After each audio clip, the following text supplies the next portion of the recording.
Good morning, good afternoon, and welcome everyone to today's webinar, From the Margins to the Center, Curb Cut Effects and Spiritual Supports with Bill Gaventa. I'm Andrew Andresco, Project Coordinator for Transforming Chaplaincy, and we are all delighted you could join us. Some housekeeping instructions from the top. This webinar is being recorded. You are listening in using your computer speaker system by default and are muted. Should you have any technical questions regarding your audio or visual, please type those into the chat box located in the platform's dashboard. You will have the opportunity to submit text questions for our presenter by typing your questions into the questions pane of that same control panel. You may send in your questions at any time during the presentation. We will collect these and hope to include them during a Q&A session at the end of today's presentation. With that, I'd like to introduce Transforming Chaplaincy former Director and current Senior Advisor, Dr. George Fichette. Hey, Andy, thanks so much. Friends, good to have you all with us. It's my pleasure to introduce Bill Gaventa to you. Bill is a certified CP educator. He's an author, speaker, trainer, and consultant, primarily in the area of faith and disability. Bill is the founder of the Summer Institute of Theology and Disability, which he led from 2010 to 2019, and he's now the Director Emeritus. The Summer Institute has created an annual lectureship in Bill's name, and in 2021, Bill gave the inaugural Bill Gaventa Lectureship. Bill is a past president of the American Association of Intellectual and Developmental Disabilities. He served as the editor of the Journal of Religion, Disability, and Health for 14 years, and he's the author of the well-regarded 2018 book, Disability and Spirituality, Recovering Wholeness. Bill is the recipient of the 2023 American Psychiatric Association and Joint APC Oscar Pfister Award. The award was created in 1983 in memory of Oscar Pfister, a Swiss pastor who was an early student of psychoanalysis and religion. The award honors outstanding contributions in the field of psychiatry and religion. You can learn more about the Oscar Pfister, who was a colleague, correspondent with Sigmund Freud, and about the Oscar Pfister Award by just putting Oscar Pfister's name in Google and checking it out in Wikipedia. In one of the letters that nominated Bill for the Pfister Award, a colleague wrote, "Bill is arguably the international pioneer and leading practical theologian working in the area of disability theology and pastoral care of individuals with intellectual and other disabilities." They also wrote, "Bill is a quiet, humble man by nature, but he's been a role model to countless individuals working in disability ministries and studies." And Bill, we're very honored to have you share your 2023 Pfister Award lecture with us today. Thanks for being here. Oh, it's my pleasure, George, and congratulations to you as well as one of the former recipients of that award. Let me begin today with a story, a pastoral care experience early in my career when I was chaplain and coordinator of religious services at Monroe Developmental Center in Rochester, New York. It's a story about my friend Florence, who was a short, round woman who was resident of the Developmental Center. She, along with about 30 to 40 other residents at that center every Sunday, would go with a group of committed Catholic volunteers out to one of three parishes. They kind of did a rotation 3 Sundays in a row. I sometimes went as well if I needed to help out, and celebrated the fact that this was a significant form of inclusion in the wider community after years of institutionalization for the people who were going. The fact that this was one very large group of people going in mass to mass, so to speak, in ways that never really facilitated interaction with the other parishioners was a lesson that I had yet to learn in those days. But this particular Sunday, I sat behind Florence. The priest was a German background, usually pretty straight-laced, not very effusive, fairly controlled. But after his short homily on this Sunday, he led the congregation in the profession of faith, reciting the creed. And usually, if you're familiar with masses or other liturgies in which the creed is regularly recited, it's often something that's done somewhat on autopilot, cited from memory, not requiring a lot of thought. But this particular Sunday, the priest kind of threw himself into the profession of faith. One could sense that the congregation was sort of jolted by that and kind of wondered what was going on, perhaps out of curiosity what was happening, and gradually the level of participation in the congregation rose till it kind of finished with a much kind of more of a flourish than usually would have happened at the profession of faith. And as they finished, my friend Florence, right in front of me, stood up and started clapping. Now, I, of course, wanted to sink under the pew, alarmed that this action might cause a scene or threaten their acceptance or my acceptance there. But one of the great things about those days in my chaplaincy was that I would often get invited to come back to a congregation or to come to a congregation and talk. And this Catholic church invited me to do the homily several weeks later. And I started off by sharing my reflection on Florence's behavior. What had come to me was that if we all said the profession of faith in a Christian community with enthusiastic hearts, minds, bodies, and souls, and if it was indeed a reflection of our putting our common faith into action and our commitment, well then, by golly, we all ought to applaud and celebrate the reciting of that profession of faith and of that commitment and that work. Something like that has happened time and time again as I and many have crossed boundaries from what's considered normal into a world of assumed difference and tried to bridge those worlds to help people come back within a communal circle or to extend a communal circle of care to include people who usually were beyond socially and culturally and religiously constructed margins. My professional chaplaincy journey has taken me from working within institutional walls to using the role as a bridge to faith communities, to working on statewide family respite care and family support, and to supervising students in a clinical pastoral education program in one of the few programs that remained for a while in an arena that featured intellectual and developmental disabilities. That was at the Bog Center in New Jersey,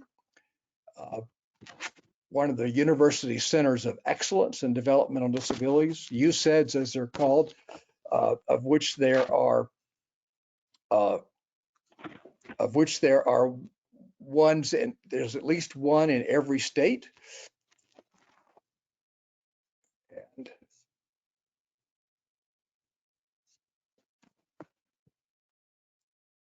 sorry, something happened on the screen here, and so I'm hoping you all can still see the PowerPoint well. And at the Bog Center, I developed projects and responsibilities on the religious side in advocacy and training with clergy and congregations. And on the secular side in direct care staff training, I was helped coordinate the first wave of self-determination initiatives. George, can Bill, I'm going to jump back in here because I'm not sure we are seeing the PowerPoint. Okay. Andy, is that right? I don't think we're seeing it yet. Yeah, Bill, you need to share your screen. It's still waiting to view your screen. So at some point early on, you must have taken that down. Okay. So Andy, talk us through here. You can either share your screen, or you can display your screen, or you can display the actual PowerPoint application like you and I had talked about earlier. Do I just show main screen? Mm-hmm. You can do that if you'd like. Yeah, whatever is easier, Bill. But then I've got to go back in and do those little things. Well, I wouldn't worry about it right now. Let's just pull it up and see there we go. Perfect. Got it. Okay. Outstanding. All right. I've got it. So I don't need to as long as you all can see it, that's important. Yeah, that's great. Thanks, Bill. All right. Sorry about that. So I did a lot of work with staff around New Jersey and community agencies around grief and loss and death and dying, worked in cultural competence and a variety of different roles, both on the secular and religious side, but mainly as a kind of bridge between faith communities and secular and advocacy support services. In that journey, as I searched for what was most effective in our secular and spiritual supports with people with intellectual and developmental disabilities, a tune seemed to play in the background that gradually grew louder over the years. The tune seemed to be saying, this is not just about them, it's about us. One strategy that occurred to me early on was when someone asked, how do we do this with someone who has intellectual disabilities? The first response should not be a literature search or trying to devise some kind of specialized strategy, but the first response should be the question to reverse the question. How do we do it with everybody else or anybody else, and start from there? In Christian communities, for example, one of the questions around inclusion has often been, how do we know they understand what communion is if they're going to receive it? If you reverse the question, then how do we know anybody understands what communion is, and how do we help people to understand? Then go from there. What is faith development for people with intellectual and developmental disabilities? What is it for anyone? How does it happen?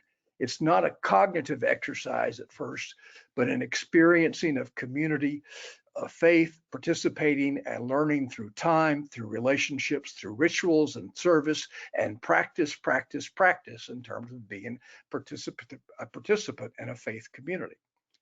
And a follow-up strategy then was to reverse the answers, meaning once we've worked out ways to find ways to do something effectively with people with developmental disabilities and their families, then we often discover that our so-called solutions end up being good for lots of other people. For example, to include people with various disabilities in worship services, it means learning to use and appeal to more of the senses rather than just the heard and spoken word. It means figuring out ways to make worship more participatory rather than expecting that everyone just needs to sit still and listen. It means encouraging clergy to use story as well as theology. And lo and behold, it turns out that lots of people appreciate those changes that engage them more holistically. Any pastor who does a good children's sermon will often say that they get more compliments from those than the main homily. There are multiple ways in which congregations who've worked intentionally to include people with disabilities will tell you how it's been good for the whole community and the sense of worship together. Before the ADA and after the Early Rehab Act, the University of Minnesota made curb cuts and ramps to facilitate access by people who used wheelchairs.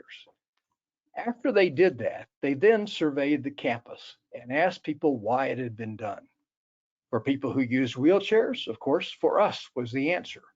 But likewise, for bicyclists, for us, parents with strollers, for us, delivery men with carts, for us, especially those vending machine operators in all the buildings around the campus. It was done for us. I didn't know until recently that led to the formation of a new metaphor now called the curb cut effect. Changes, inventions, practices designed to support people with disabilities end up benefiting many more than those for whom they were originally intended. Picture in your mind a center, a boundary and margin, and an outside. There are boundaries and margins, as you know, created by systems of care, perhaps inadvertently, others created by projections of difference, enhanced by fear, lack of familiarity, stereotypes, and traditions built on those.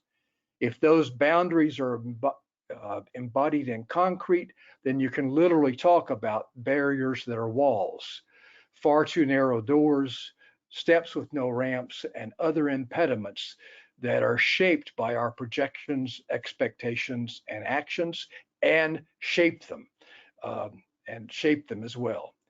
Architectural changes and technological aids, of course, are two of the most concrete, literally concrete examples of the curb cut effect. a rabbi in New Jersey, who was a good friend of mine, was hired to help a synagogue become much more inclusive.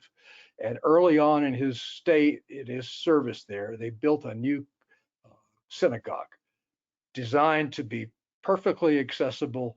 It was just really kind of a wondrous place. There were no steps. You could roll in under, you could drive up under a cover. So in the rain or snow in New Jersey, people in a wheelchair could get out, go straight in, go into the sanctuary, which was shaped in a kind of semicircle. And on the sides at the front, towards the front, were two long ramps going towards the bima and the pulpit, which looked very much like embracing arms. It was really quite a beautiful sanctuary. And they did all kinds of things around supporting and including people with disabilities in their congregation. That enabled an older woman to start coming back to synagogue who had not been able to get into the old sanctuary, the old building, because of the steps. And she was able to come back. She was in her 90s and was able to come back for a couple of years, every so often until she died. And they were then able to have the service from the new synagogue, from the sanctuary, and celebrate her life. The rabbi told me, it turned out, Bill, that she and her husband were the ones who paid the mortgage for the synagogue during the Depression and kept this community alive. So when a congregation says, we don't have anybody in wheelchairs here, it may be because they cannot get in or to use a bathroom once they do. The chances are every congregation is going to have a number of members in wheelchairs one day. And ought we and they want them to be able to come.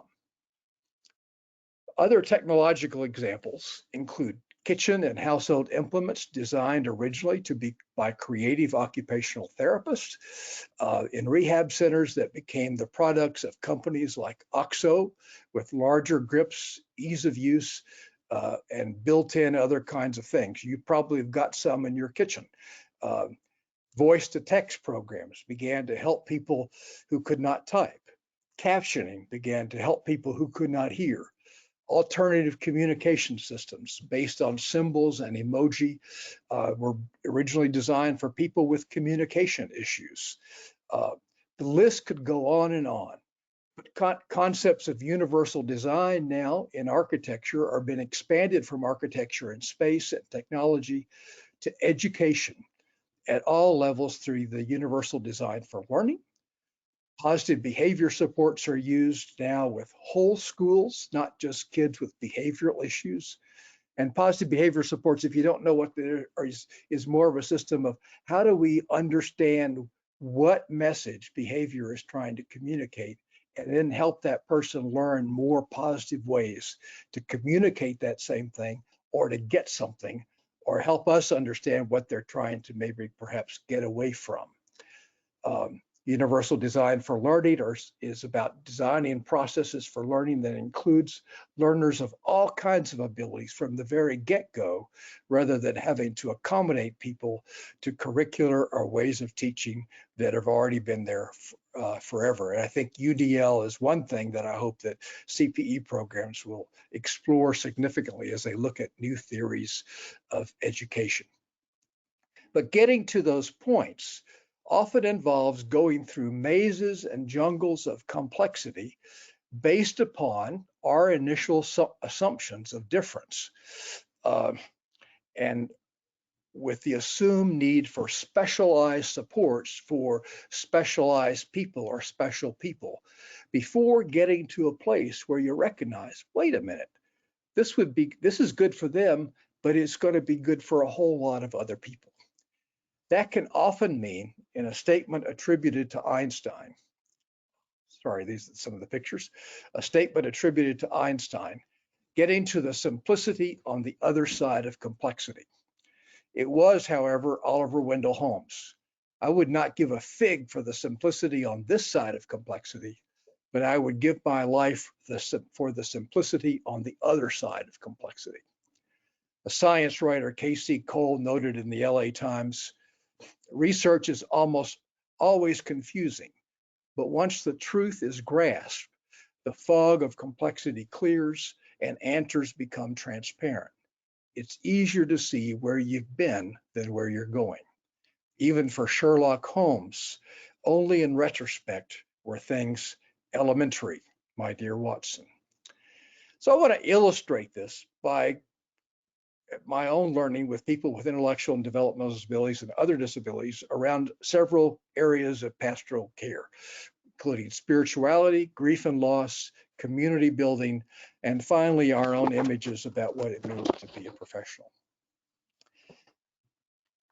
I had no training before I went in seminary about ministries with people with disabilities. I worked as a psych trainee at a psychiatric hospital in Manhattan Children's Center for a year after I graduated from seminary at Union, and where both Rikers prisons and Manhattan Psychiatric Center were also located. Talk about putting all the stigmatized populations on one small island. Those kids tested me within an inch of my life and taught me a lot. But it was a far from there to my first real job as a chaplain, Protestant chaplain at Newark State School, one of the old hellhole institutions in upstate New York, where there were 1,500 residents in the space that had once held 4,000. The original name being the Newark State Custodial Asylum for Women. In other words, women who were disreputable and would probably get in trouble, and they would need to get them off the streets. That postcard, in fact, is part of the Newark State School, although it was much bigger by the time that I got there. It became very clear to me, not long after getting there, that the real tragedy of this facility was not the prevalence of disability and the multiple levels, but the isolation and loneliness, the sense of disconnection from community and from family, and the learned lack of any sense of positive identity and self-worth. Thus, my pastoral strategies centered around trying to create opportunities for celebration, for belonging in whatever way we could, making worship fun, visiting people with birthday cards on their birthdays because nobody ever usually marked their birthday as a day of joy for their being in the world. And most people didn't remember. And as I moved with many of those residents to a smaller institution in Rochester itself, the Monroe Developmental Center mentioned earlier, the focus became trying to help faith communities include people who were moving out into group homes and bring faith communities into the main facility so that the people there had the experience of visitors, of people coming to see them and being part of a wider faith community that came from the outside in so that they could participate in, quote, the wider body, as it were, Christian terms of Christ or Jewish terms of the people of God, a variety of ways of trying to do that. We, of course, had to deal with direct and deep stereotypes about people with intellectual and developmental disabilities, not being able to understand anything about religion, theoretical attitudes about why they were disabled in the first place, and fears about what they would find within the institution. My first real shift in pastoral understanding was a shift from trying to make up for the lack of intellectual capacity through some kind of specialized educational methods to recognizing the prior needs to have the experience of being in a faith community and learning with others, all of which needs to happen before somebody knows what they believe, where they would like to affiliate, and how they might like to identify with a particular tradition. You can't learn much if you don't have the opportunity for experience and practice. Thus, the need to do what it takes to include children, families, adults, while realizing that exclusion from faith communities can be a devastating spiritual wound to families and to individuals with disabilities themselves. The service system changed. The new values embodied in policy and practice shifted to the well-known trinity now in disability world: independence, productivity, and inclusion. In the new developmental disability services world, there was a lack of any understanding of the role of spirituality in growth and development and care. The early waves of research in spirituality, in mental health and healthcare, like done by David Larson and others, never included any significant research or trials related to spirituality in people with intellectual and developmental disabilities. Why? One reason, I think, was the same assumption that spirituality and faith involved reason, and thus left out most people with intellectual and developmental disabilities. What can they understand would be the question. There was no real language in scientifically grounded disability disciplines and services to talk about it, because spirituality was not objective or measurable. However, and added to that, there were far too many stories from the oral tradition about ways that people with disabilities and their families had been wounded by neglect or hurtful responses in faith communities. Rare was the article in any professional journal about spirituality or the role of religion, either on the pastoral care side or the human services side. Thankfully, that's really begun to change in the last 20 years.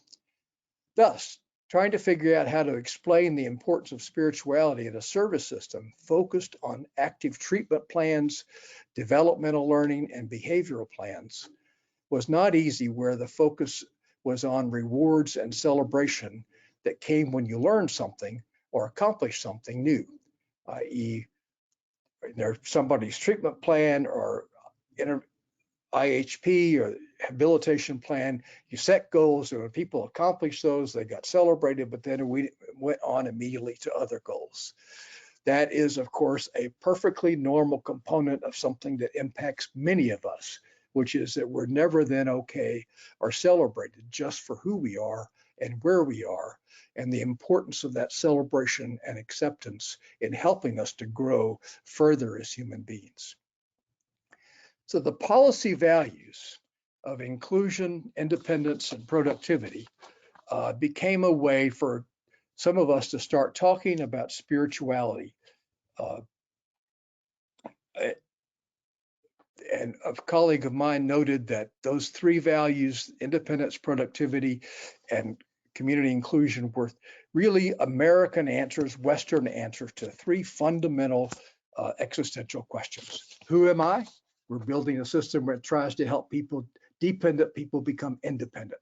That's problematic philosophically and spiritually, but that's what the system was built on and justified by. We're helping people to become independent. The core spiritual themes there are identity and where somebody's meaning comes from, and and that becomes something related to what's now called person-centered care, about what's most important to somebody. Productivity was the why am I question. We try to get people's jobs. The whole system became trying to do. And of course, no matter what their level of ability, and that of course responds to the questions of purpose and calling and vocation. Again, also ended up dependent upon or relied upon employment as jobs as the only way to answer that sense of purpose or calling. And that's not true, as we know. How do we see people's gifts and strengths, and how can those be used towards making a difference? And the whose am I question, community inclusion. Who do I belong to? Which relates also to culture and my culture, and do people respect people's different cultural connections. And that became a way of talking about connections to others and connection to divine and participation, friendships, long-term supports. And then self-determination. How do I shape my own destiny? What kind of choice and responsibility do I have? Those all became ways to talk about spirituality in a language that then the system would understand. Sorry, I'm going to keep that there for a moment. As time went on, two other values, the Cultural competence and self-determination became also part of that expanded trinity, and that became the scaffolding on which other people could help others understand the role of spirituality. Some of the implications of that have been, beyond rights to religion, people should have the chance to participate if they choose to do so through the services and supports that work with them. To be able to find, claim, and keep an identity with a particular spiritual or religious practice or tradition is both a right and a valued identity, and often includes other valued social roles. For somebody living in an institution or in a community home to say, I am a member of Beth Israel Synagogue, and I go there and do things there and have friends, is a huge addition to their sense of identity and personal claim of self-worth. Faith communities are also sources of multiple forms of community-based activities beyond worship, recreation, social life, lifelong learning, service to others. You can't talk about culturally competent supports in any service system without talking about the spiritual and religious traditions that are at the heart of those varied cultures. And beyond inclusion is how do people find a sense of belonging? Rights and advocacy can get one in the door, but relationships do not automatically develop, and it takes relationships to help people feel like they really belong. Identity and belonging are also closely intertwined. For the things that are most important to an individual and their sense of self, their passions, their interests, often are directly related to their connections and relationships. And I'll come back to that with a story later on. And then finally, dealing with spirituality in the intellectual and developmental disability system was crucial in terms of helping people cope with grief and loss and end of life. A ubiquitous presence that's often not acknowledged in secular service systems. So our challenge now and in this whole area is to help service systems focused on person-centered planning and community supports to see spirituality as a dimension of life that merits attention, partly because it's embedded in so many other dimensions that impact quality of life. The gospel of practice in the area of intellectual and developmental disabilities is person-centered thinking, which it's explained at its core by what's important to somebody as well as what's important for them. And by its very claim at holistic planning, person-centered planning that does not pay attention to spiritual dimensions of life is really not good person-centered planning. The model of understanding spirituality universalizes in two other ways. One, by seeking to understand the spirituality of professional caregivers, which we'll come to, and second, by helping people in faith communities see the core human experiences that are already present in faith communities in abundance that can transform the lives of people with disabilities and their families. You don't have to have over-specialized inclusive religious education programs or specialized pastoral care to be helpful. People with disabilities and their families tell me over and over again is what they want is not something necessarily specialized, but just to be included, just like people who are non-disabled. We'd like to be able to go, to be welcomed, to be included in various ways.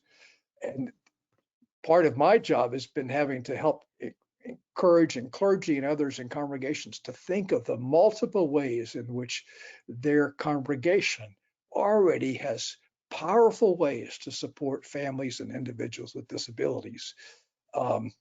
That they works for everybody else. The question is, so how do we do what works here for everybody else?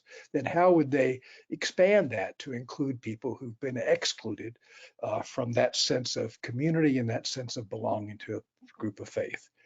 There was a recent article last year in the Christian Century by an autistic pastor that nailed this. It was titled, 5 Ways Your Church Already Might Welcome Autistic Adults. In other words, this pastor was going after saying, these are things that your church already is, most churches already do that would be very helpful to autistic adults. Second, when I first started as a chaplain, acknowledging grief in the lives of people with intellectual and developmental disabilities focused almost entirely on parents and families. The grief process models were being applied to parental reactions to a diagnosis. Parents were assumed to be in a state of chronic sorrow, a written about and professional term in both institutional and community settings. Deaths involving people with disabilities were primarily hidden, and the loss and grief of adults with intellectual and developmental disabilities was mostly not seen or ignored. There were systematic reasons for that, such as the state-of-the-art service and advice 75 years ago to put your child in an institution. But there were other assumptions as well. The slide here is a picture of a grave marker in many of those old institutions, including Newark, where I worked. The day that I took a family to our cemetery to see their daughter's grave that had a concrete slab with a number on it, saying nothing about who was there or who she was such an experience of family shock and desolation that I have never forgotten it. One reason for ignoring grief was cognitive. People with intellectual and developmental disabilities couldn't understand death, thus best protect them from the pain and the hurt. The second was emotional and behavioral.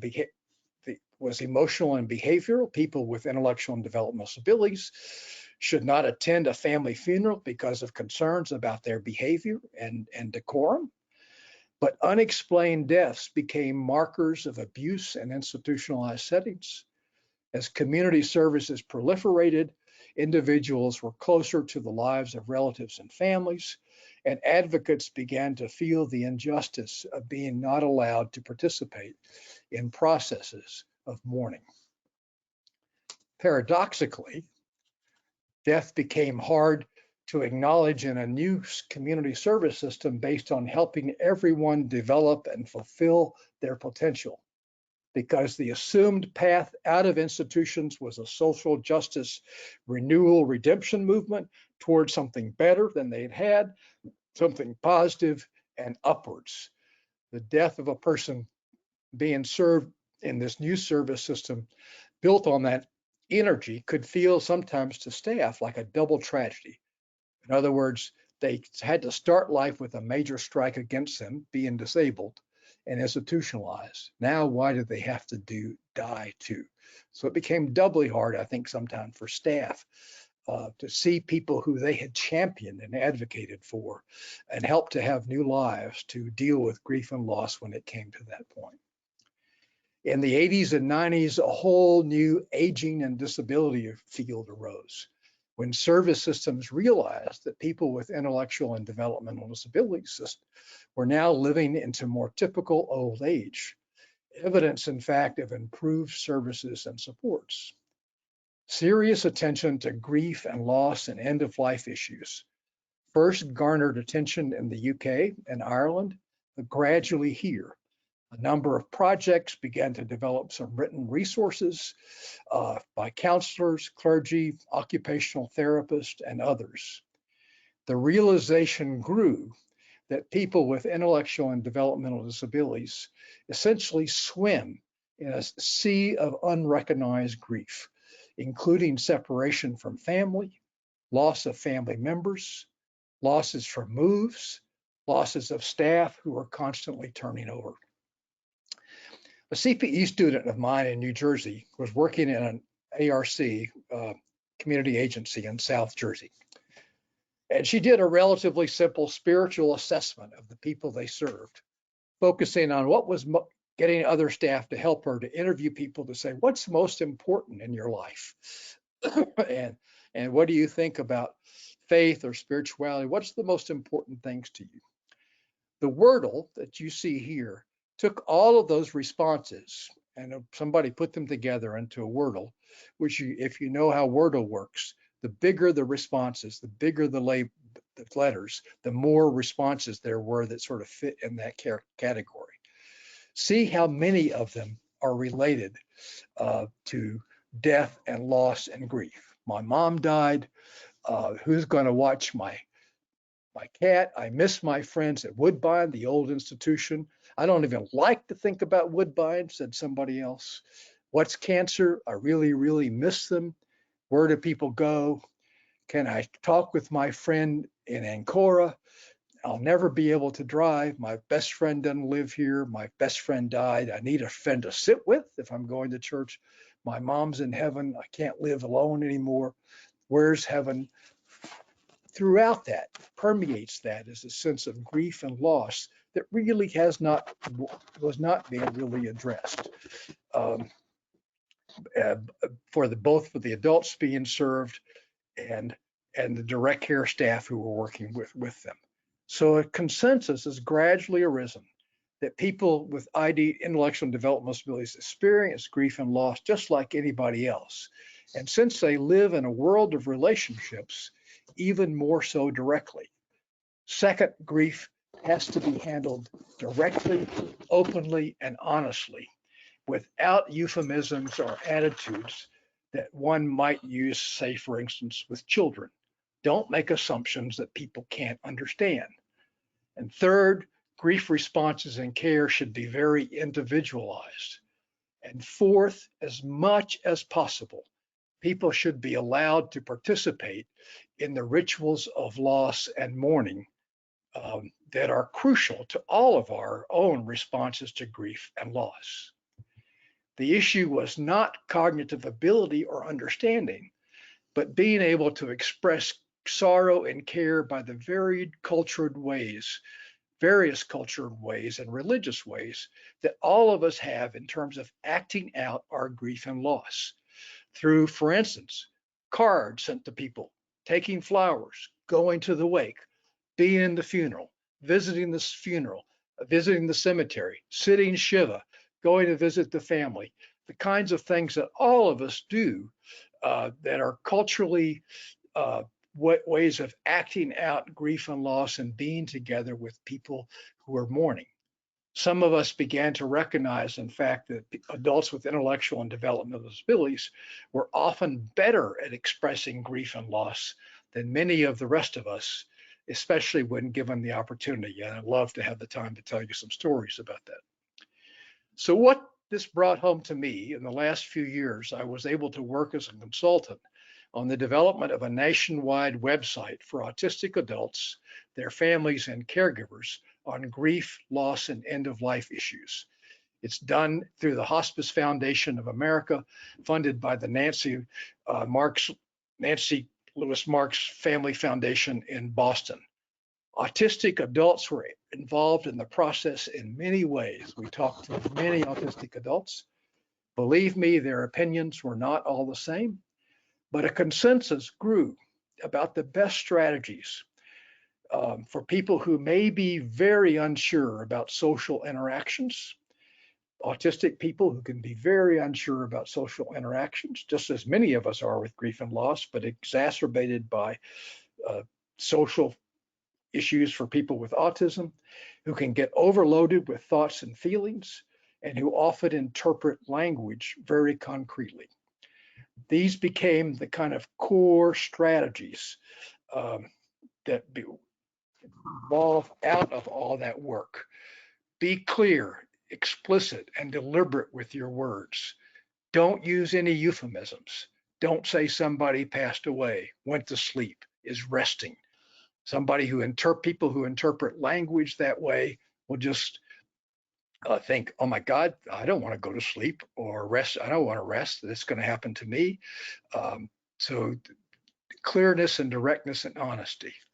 Repeat as needed. There's no blame for having to repeat something about what's happened or to continue to explain something to somebody. Plan, be clear about what will happen next with an autistic adult in the grief process, and offer choices to them about how to proceed in sharing the news and coping with loss. There's one of the really creative resources that's done these days is a series called Books Beyond Words, coming out of the UK, which is essentially our adult social story books that are pictures of going through a grief process or a death or other kinds of healthcare issues with no words. They have some suggested, but the idea is you talk with people about what's happening and what's going in that picture and about what comes next. Provide reassurance and openness about your own feelings. In other words, model how to deal with one's own feelings. Find people who that person trusts and pull them in to help support. I can be the best grief counselor around, but for any of us, when we have a faced with a loss, we want to be with the people we know best and whom we trust, and address sensory challenges like going to a hospital, a funeral home, a church, or a cemetery. For folks with autism, knowing what's going to happen ahead of time, perhaps going there ahead of time, for instance, or anybody with intellectual and developmental disabilities, for instance, if they're going to go to the wake and a funeral, and if they haven't been to a funeral home before, perhaps there are ways to go there and visit and do a private viewing and get some practice, like going back to worship services, get some practice and familiarity with that territory and what's going to happen there, so that you're not totally anxious about what's going to happen, and then that comes out in other kinds of ways.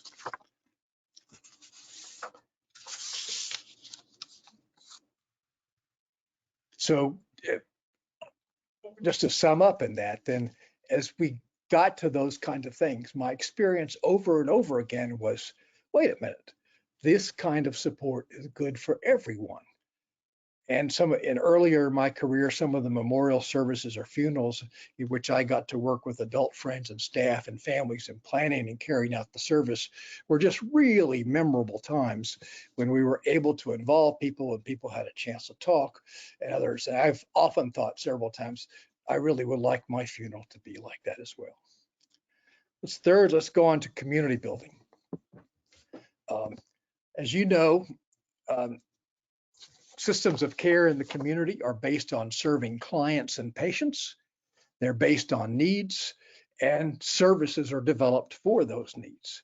But that's very different than community building and helping people to become parts of community.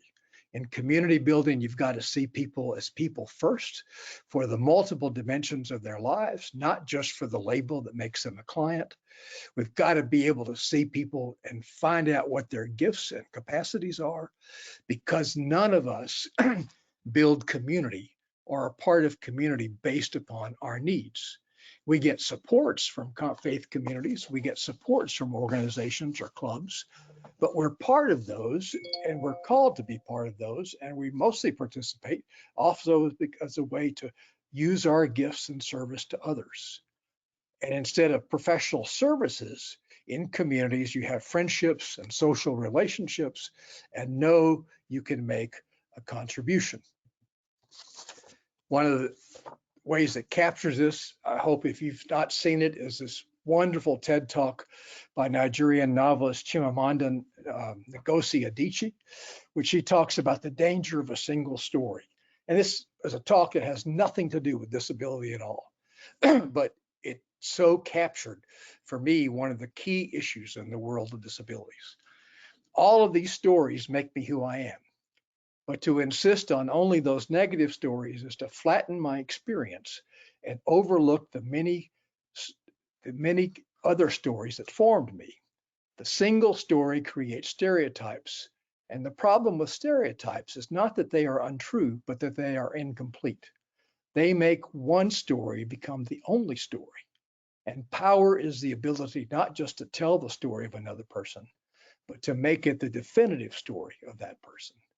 So part of the challenge with people in terms of community building with people with disabilities is to set the label aside and be able to deal with the needs and supports there, but then to find out the other things in people's lives, parts of their stories, things they love, characteristics, hobbies, preferences, what they love to watch, what they like to do, what kinds of food, and so on.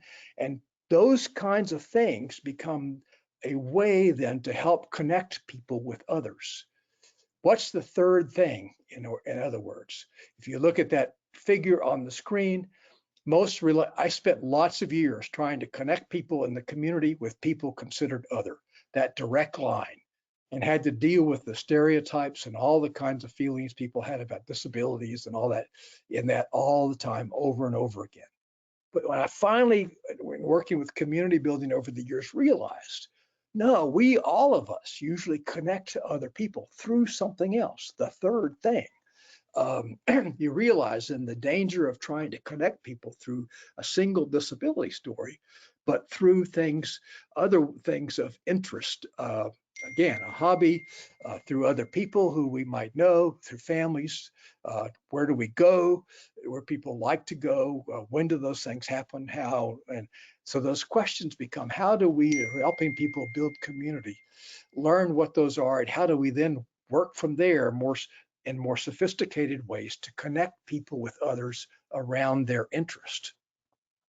There's a really interesting exercise to do, which I encourage you to do sometimes, is to recognize the connection between that sense of identity and who you are, most importantly, and connections, which is to say, what cultures are you part of? In a sense, what are your stories? Take a piece of paper, write down 10 things that are part of your identity: connections, memberships, roles, hobbies, religion, work, passions, sports clubs, fandoms, political, whatever. The only thing in that exercise is you cannot use your job. You cannot use your job. Because what do? Of course, we meet somebody, we say, what do you do next? But cannot use your job. And then if you do that with a group of people, and then people share those 10 things, all of a sudden people will find out things about each other that they didn't know. And the people will begin to make connections. You're a gardener, I'm a gardener too. And they begin to be able to develop those connections that they can begin to work towards friendships. I've done that with lots of groups, and never have people shared one of their 10 things that make their identity most important was anything about a disability or a disease, or something that they thought was of would have lower social value or be stigmatized. Now, Eric Carter, a researcher in special ed who has done a fantastic job the last 10 years around understanding what it means to be part of faith communities. In the last, about 5 years ago, did a study with about 500 families and individuals with disabilities in Tennessee. He asked them all kinds of questions, all kinds of articles have come out of that. But from all that data, he induced, as it were, kind of 10 key things. Not that I said, Gaventa said, or Eric Carter said, but what individuals and families, people with disabilities said about what it meant for them to have a sense of belonging to a faith community. And those were, going right to left from the top, to be present, to be invited, to be welcomed, to be known, to be accepted, to be supported, to be cared for, to be befriended, to be needed, to be loved.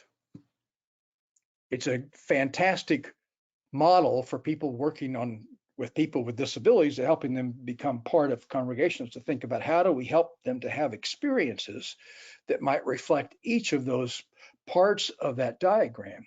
But when you take a look at that, at least again, for me, the response is, wait a minute, that's not just for them. This is what it means for all of us to belong.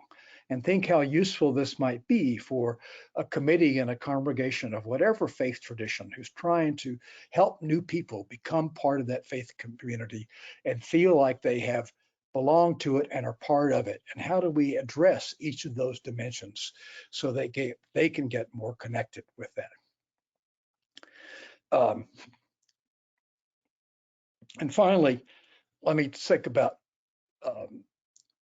one of the things that has been a favorite kind of theme of mine over the last few years, especially as I worked in the area of grief and loss with professionals around working with people with developmental disabilities. Began to really question kind of some of the professional models that we've grown up with, the professional model of expert, or the professional model of somebody who knows it all, or especially in the area of intellectual and developmental disabilities, that you will have people who say professionals have got to be value free. And where that partly came from, I think, of course, was the whole adage about you shall not proselytize, you shall not force your values onto other people. But really became kind of clear to me over time that what people most wanted from professionals was being value clear, that people could feel where a professional's values were, where a support person's values, because that was crucial in forming trust. And those values of professional would involve, and capacity means the capacity to journey with others over the long haul, the capacity to deal with tough ethical and spiritual questions that often get raised by people with the people we support, the capacity to recognize and celebrate those moments of accomplishment and growth that help others, but also feed our commitment and passion, the capacity to give thanks for the discovery and meaning and gift for us in the mutuality of our caregiving relationships, the capacity to sacrifice and give up something for the sake of others. The currency about that now, for when you professed vows back in the Middle Ages, you gave up power and money and those kinds of things to become a professed member of an order. The currency now these days might be we need to give up some of our assumptions about professional power. And this, the capacity to give others the right to make choices, and the capacity, I think, finally to recognize what we don't know and be able to turn to others for help. All of that has then led, I think, to my thinking more and wanting to talk more with professionals in the disability world about being clear about what we receive from people with whom we work. And the specific pastoral context in which that came up for me was thinking about people who've aged in caregiving systems and in relationships, and as they move towards the end of their life, and maybe do not have that many relationships and connections in their lives, who is going to be with them and help them as they move towards the end of their life and the losses attached to that, if not people who they have known as professionals over time. And that's not the place where professionals need to say, oh, I can't do that or can't do that. It begins to get into this place where does somebody who's moving towards the end of their life have the experience of other people saying to them, thank you for who you've been or for what you've taught me. How can we be with you in these times? And it moves towards maybe this sense of, maybe as a professional, I am a friend with somebody. And when professionals say, oh, I can't be a friend with the people that I serve or support, then what's happening there is another example of professionals claiming all the power to define that relationship. Now, we can't be friends with all the people we support in a variety of ways, but there are going to be people for whom special connections get made and relationships get built, and ones that you might want to keep and they might want to keep over time. You can't make promises you can't keep, but that sense of where, in more ways than one, how can we help people with disabilities who are service users defined by a single story, recognize some of the other parts of their lives and stories that are valuable, unless other people tell them about it and unless other people say something about that. So that's part of where that's come up with me in terms of, especially of accompanying people as they move towards the end of their lives. So those are the kind of four areas in which I would say that what's happened theologically, I would begin to, if I was going to ask me to say something theologically about this, I would then start talking about how over and over again in the Bible, we are called to go beyond the margins. We're called, quote, from the center to go beyond the margins and not stay there, but help the people who are there either perhaps be become part of a wider community circle, or perhaps what we learn there are maybe the things that are in fact most crucial to what is at the heart and at the center of that community and our communities as a whole. So going beyond the margins, what we learn there, the question is, we may learn things over and over again, serving the least of these. Paul would talk about the most foolish of these. Over and over again, I think there's the biblical story, has the story of reversing the questions, of help going beyond, and there you find God and Jesus and what's most important. And then how does that get brought back to the rest of the community? How do we make curb cuts, in a sense, in those around those theological boundaries of care and compassion and inclusion? And so it's been one of my ways of thinking about and of what I've kind of learned over time. And I know many of you work in situations that you consider to be boundary places as well, or beyond the margins. And I hope that there'll be some thinking, and you already have some thought about ways in which, and you know that what's at the essence of pastoral care there, or spiritual care, or congregational supports, or the spirituality for staff and professionals is stuff that needs to be brought from beyond that margin back to the center and included with people at the beginning. So it's going beyond with that curiosity and fascination and courage. I think W.H. Auden says it the best when he, in his poem For the Time Being, when he says, "He is the way, seek him in the land of unlikeness, and you will find strange beasts and have unique adventures. He is the truth, seek him in the kingdom of anxiety, and you'll come to a city that's expected your return for years. You'll come back to your center. You'll come back home, essentially, to a home you never knew you had. And he is the life, seek him in the world of the flesh, in the real life world of the flesh of everyday people, and in their stories, and at your marriage, all its occasions will dance for joy." Thank you. And George, now if there are questions and other things, comments, I'd love to hear them. Bill, I can't thank you enough for a very rich presentation. Your journey in this work, the kind of key themes that you've distilled from it are just so rich. I'm really grateful for your sharing. We have one question so far, and I encourage people, we have another 10, 12 minutes here. If you have other questions, put them in the question box. The question comes from Rachel Jordan, and Rachel says she'd love to hear a little bit more about UDL and how it applies to CPE. Okay, well, hopefully we're going to have some times this coming year where we get some of that out to CPE supervisors through the anti-ableist task force that is part of CPE now.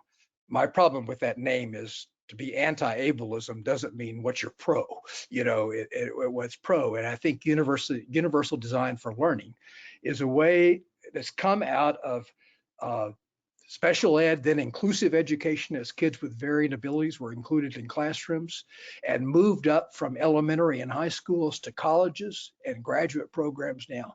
And the basis of the theory is how do you plan from the beginning to include and find out what people's learning styles are, what their gifts and strengths are, and how then might you shape your curriculum so that you can address those different kinds of learning styles and people can learn in their own ways rather than be expected to do something in a particular way, which has often been the case in CPE for that. And so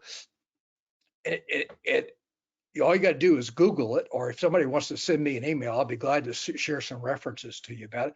We or also give a document of some resources that we put together with that committee. I'd be glad to share. In fact, I'll send it to you so you can put up with the others. But Google it and look at some of it. It's really pretty fascinating, and it goes back to thinking theoretically about this, and about how we might envision pastoral education in ways that attracts and includes people other than people who are just, sort of where the issues are more just cognitive or emotional, but have broader ways of learning from folks. I think we haven't really started thinking about it, how it applies to CPE, and I'm just beginning to learn more about it. But I'm hoping we're going to do at least one webinar for the CPE network on it this year. Great. It was actually another question I had. I was aware of task force's work and was hoping that you were kind of working with them and helping them think about that. Yeah. That seems like a really important part. The interesting thing about it is it also addresses so many issues around culture and habits and ways that people learn in different cultures. So we taught there's this whole racism or anti-bias stuff in CPE. Again, I think universal design for learning is a way of claiming at the beginning that no, we're not all the same. There's all kinds of diversity out there. So how do we then develop systems of learning that recognize that from the beginning, so it's not an aberration when somebody does something in different ways? I don't want to run out of time without saying a few people put comments in the question box of deep appreciation. Oh, okay. And so want to know about that. But Mark Grace has actually said, can you talk a little bit more about the concept of curb cuts and how that gives pastors and pastoral care managers a way to think and connect with policy and funding decision makers? Well, I think CPE supervisors have been working with the curb cut effect for years. If one of the critiques of CPE in hospitals has been, well, that's not what a pastor does most of the time.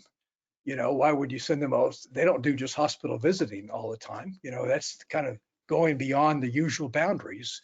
CPE has said in this area, in this crucible, as it were, beyond the usual boundaries with things you don't encounter, but you're going to learn things about yourself, about helping other people and working with others. So in a sense, CPE has said for a long time, and those are gifts and skills that you'll be able to take and use in your congregational setting. So in the sense, there are curb cut effects that are there. I have to think more about it in terms of programmatically, but it's a way, I think it's another way of saying that to people who work in specialized settings is to not get so focused, but to start thinking about, all right, what do people learn here? And what's at the core of that? And how does that then apply back out? It goes back to that, reverse the answers after you reverse the question. How does that apply back out and where we use that? And you all as CPE supervisors have had pastors come up to you later and say, thank God I did CPE, and those kinds of things, because I was able to do that. That's a curb cut effect right there. Thank you. Yeah. Salvador Del Mundo has kind of put a comment in here, citing Young Lee's book, Marginality, The Key to Multicultural Theology. Salvador says in the book, he points to the idea of being or staying in the margins without having to feel marginalized. The goal is not to seek the center, quote, a place of dominance, but discover and actualize their vocation as the newly marginalized people, yielding positively rather than reacting against opposites. By yielding, they will eventually overcome their marginality, and the centralist perspective will give way to marginality. I'm not sure, Bill, if you're familiar with that work or those ideas. I don't know that book, but I do want to be careful because in using that kind of model is to say, our goal shouldn't necessarily be to help people excluded to get into centers of power so they can be dominant and become oppressive as others. That's happened too often in our history in all kinds of ways. I think people who were once on the margin became part of the center of the powerful and exhibited some of the behaviors that they used to dislike themselves. I think the question becomes for me is, and I think that maybe is a right thing, how to live on the margins and to be able to then I'm trying to think of the word for it, There's a young woman, Miriam Spies, who's a PhD student in disability studies and theology at the University of Toronto now, who has cerebral palsy. And she's talked about that as well. She says, I think my role is to stay here, essentially on the margin, and then to be essentially, she talks about it as claiming the irritating part of that to the people in the center, and to claim that as a ministry and as a way of questioning the assumptions that are made in the center. And I think that's probably exactly right, is it go beyond the margin, but it means to come back. It means to say, all right, let's look at these assumptions about who we are, quote, or what normal means, what dominance means, what typical means, all those kinds of things, and rethink our understanding. I mean, one of the things that happen in inclusive congregational stuff is people will say, well, they're not like us. They're different than us here at this congregation, because we're all the same. Well, that totally belies the fact that their board of deacons may have had a knockdown, drag-out fight the week before about some issue, all the kinds of differences and things like that. It's all based upon peripheral, superficial stuff. And how do you get then back to what are the core questions about what it means to be human? And I think that's I think that book sounds like I need to look at it too. Yeah, speaking of books, actually, Judith Silver reminds us Bell Hooks has a book with the title Moving from the Margin to Center, which is also dealing with this area.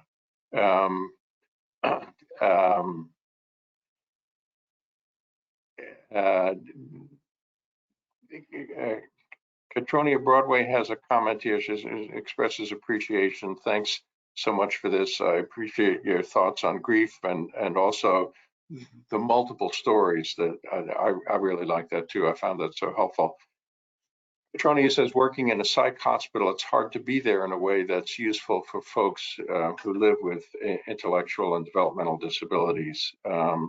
That notion that we can be reduced to a single story or a single diagnosis, and what does it take to kind of help people see the complexity and add the additional stories?